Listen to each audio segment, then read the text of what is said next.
Welcome students. இன்னைக்கு மூணாவது சாப்டர்ல 3.1 பயிற்சியில 7வது கணக்கு பார்க்கிறோம்.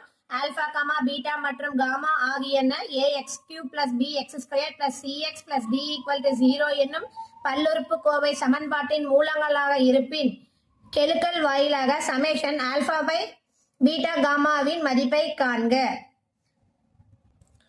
இப்ப கணக்கு என்ன கொடுத்திருக்காங்க? ax³ + bx² + cx + d = 0 கொடுத்துறாங்க. இங்க அடுக்கு என்ன இருக்கு? x இன் அடுக்கு 3. அப்ப இதுக்கு எத்தனை மூலங்கள் இருக்கும்? 3 மூலங்கள் இருக்கும். என்னென்ன? Alpha beta gamma.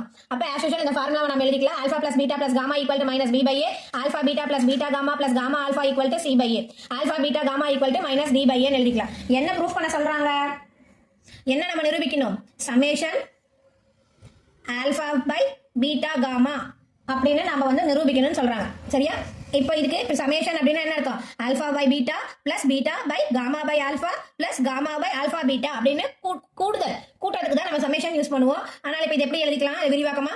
Alpha by beta gamma 3 மூலங்கள் தான், அதனால 3 இதை வச்சு தான் எழுதணும். ஆல்பா பீட்டா காமாவை மட்டும் தான் யூஸ் பண்ணி எழுதுவோம். அதனால alpha by beta gamma plus beta by gamma alpha plus gamma by alpha beta. இதை இப்படி விவரிச்சு எழுதியாச்சு. இப்போ இதை எப்படி எழுதிக்கலாம்? இப்போ இதை வந்து இங்க கீழே பாருங்க, beta gamma gamma alpha alpha beta. அப்ப நான் மீசிமா எடுக்கிறேன் ஆல்பா பீட்டா காமா. நான் ஈஸியா மீசிமா எடுக்க சொல்லி தரேன் பாருங்க. இங்க பீட்டா காமா இருக்குது. இந்த பீட்டா காமாவை இங்க மறைச்சிக்கிட்டோம் அப்படின்னா என்ன வேல்யூ இல்ல? ஆல்பா இல்ல. சரிங்களா? அப்ப இங்க என்ன வரணும்? இந்த ஆல்பா பக்கத்துல இன்னொரு ஆல்பா வரணும். அப்ப ஆல்பா இன்ட்டு ஆல்பா பிளஸ் இங்க காமா ஆல்பா இருக்கு. அந்த காமாவையும் ஆல்பாவையும் மறைச்சிக்கிட்டா நமக்கு என்ன இருக்கு? கீழே பீட்டா இருக்கு. ஏற்கனவே ஆல்ரெடி இங்க ஒரு பீட்டா இருக்கு. பீட்டா இன்ட்டு பீட்டா பிளஸ் ஏற்கனவே இங்க ஒரு காமா இருக்கு. இங்க கீழே இருக்கு ஆல்பா பீட்டா இருக்கு. ஆல்பா பீட்டா மறைச்சிட்டு என்ன இருக்கு? காமா. ஏற்கனவே இங்க ஒரு காமா இருக்கு. Gamma into gamma. ஓகேங்களா?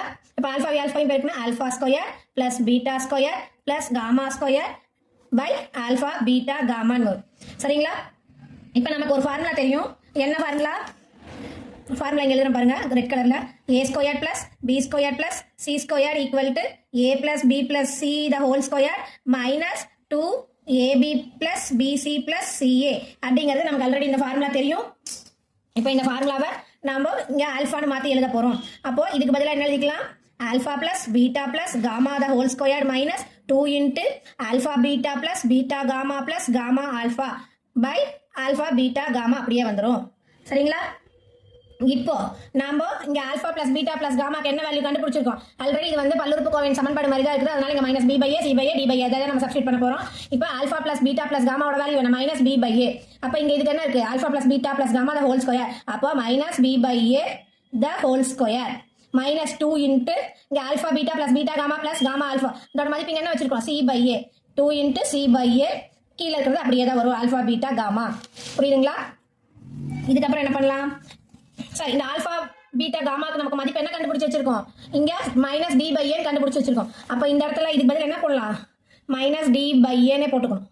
நான் தவறுதலா போட்டுட்டேன். இப்போ இங்க என்ன வரும்? இங்க ஆல்பா பிளஸ் பீட்டா பிளஸ் காமாவோட மதிப்பு -b/a. இங்க ஸ்கொயர் இருக்கனால ஸ்கொயர் போறோம். இங்க -2. இதோட மதிப்பு என்ன? c/a. ஆல்பா பீட்டா காமாவோட மதிப்பு -d/a கொடுத்தோம். இப்போ நம்ம இதை வந்து ஸ்கொயர் உள்ள பெருக்கி எழுதிக்கலாம். -b இன்ட்டு b என்னது? b minus into minus plus ஆயிடும். அப்போ b square a² minus 2c divided by a by minus d/a அப்படின்னு வரும். b² by a² minus 2c by a divided by minus d/a ன்னு இருக்கு. இப்போ இதுக்கு என்ன பண்ண போறோம்? இங்க a² இங்க a இருக்கு. LCM எடுக்கலாம். அப்போ LCM எடுத்தா a² LCM எடுக்கிறோம். இங்க இருக்கிற b² அப்படியே வந்துடும். இங்க 2c இருக்கு, கீழே a இருக்கு. a கூட எதை பெருக்குனா a² மாறும்? ஏவை கொண்டு பெருக்கணும். அப்ப கீழே ஏவை பெருக்குனா மேலே ஏவை தான் பெருக்கணும். அதனால 2ac இந்த -d/a அப்படியே தான் வரும். ஓகேங்களா? இதுக்கப்புறம் என்ன பண்ண போறோம் அப்படின்னா, இந்த ஏவுக்கும் இந்த a²ல a இன்ட்டு ஏன்னு இருக்கும். இந்த ஒரு ஏ கேன்சல் ஆயிரும். அப்ப ஆன்சர் என்ன வரும்? b² minus 2ac divided by a இங்க என்ன வரும்? -d/1 இருக்கிறதா அர்த்தம். b² minus 2ac by a divided by -d/1 வரும். சரிங்களா? இது எப்படி எழுதலாம்? ரெசிப்ரோக்கல், அதாவது தலைகீழியா எழுதிக்கலாம். எப்படி எழுதலாம்னா b² minus 2ac by a into 1 by -d எழுதலாம். இப்போ இதை பெருக்கிக்கலாமா? பெருக்குனா என்ன ஆன்சர் வரும்? ஒன்னையும் ஒரு நம்பரையும் பெருக்குனா அதே நம்பர் தான். அப்போ B square minus 2ac divided by A into minus D minus AD. இப்போ பின்னத்தில் மைனஸ் கீழே வரக்கூடாது, ஸோ மேலே தான் வரணும். அதனால என்ன பண்ணிக்கலாம்? மைனஸ் ஆஃப், இங்கே வந்து பிராக்கெட்டில் தான் இது இருக்கிறதா அர்த்தம். 2 எலமெண்ட் இருக்கிறனால, 2 உறுப்பு இருக்கிறனால பிராக்கெட் போட்டு எழுதியிருக்கேன். இங்கே ஏடின்னு வரும். இந்த மைனஸ் மேலே வந்துருச்சு. இப்போ மைனஸை கொண்டு உள்ள பெருக்கிடலாமா? Minus B square plus 2ac divided by AD. இப்போ இதை கொஞ்சம் மாற்றி எழுதிக்கலாம். எப்படின்னா ப்ளஸ் உறுப்பை முன்னாடியும் மைனஸ் உறுப்பை பின்னாடியும் கொண்டு போய் எழுதிக்கிறேன்.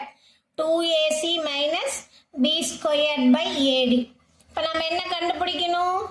இந்த பக்கம் என்ன வச்சுருக்கோம்? Summation alpha by beta gamma equal to 2ac minus B square by AD. நிரூபிச்சிட்டோமா? கணக்கு அவ்வளோதான்.